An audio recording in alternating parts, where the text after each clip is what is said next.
Yo, so I've tried to record this video 22 times, but I either ramble or I get emotional. So I'm going to try to make it short and sweet. My husband and I went to Chipotle last Saturday, okay? And there was a gentleman at the very end, sitting about 6 seats in front of us or something. You could tell that he was obviously homeless. He was carrying what seemed to be like he had ripped off a seat, like a wooden chair, and painted it. So I told my husband, I was like, I'm going to go buy him dinner. So I walked up to him and I was like, hi, how are you? And he was like, do you see this guy in front of me? There was a gentleman in front of him, but he was on his laptop and I think he was just doing work or something. But he was like, do you see this gentleman in front of me? He doesn't know who I am. And he is stealing all of my ideas. And he took his hat off and he pushed his hair over to the side like this. And he said, I'm Benjamin Franklin. Meyer across the street has taken my picture and posted it in magazines without my disclosure. His words. So I'm like, clearly he has a mental illness. So I said, would you like for me to buy you dinner?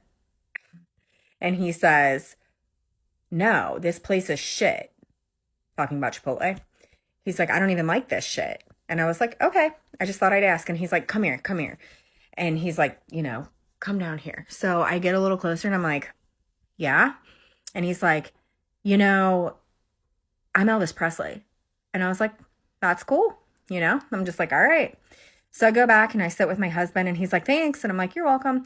So I go back and I sit with my husband and the gentleman gets up and he walks over to us and he says, he pulls his sleeves up and he reaches back and he pulls like the tag of his jeans out. And he's like, the number on your jeans? He's like, that's a serial number. And all of these lights in here, I created. And my husband's like, I don't even know where to begin with this. So I just looked at my husband and I said, Jordan, I was like, he obviously has a mental illness. And I really don't think he was on drugs. Okay. I know that you guys are going to be like, oh my God, he was tweaking. No, I think that he probably used to be on drugs. And I'm going to have to make a part 2 about this. And it just blew my mind, the fact that he looked to be about 45, 50 years old. He's in Chipotle on a cold night by his lonesome and didn't even want a meal from me.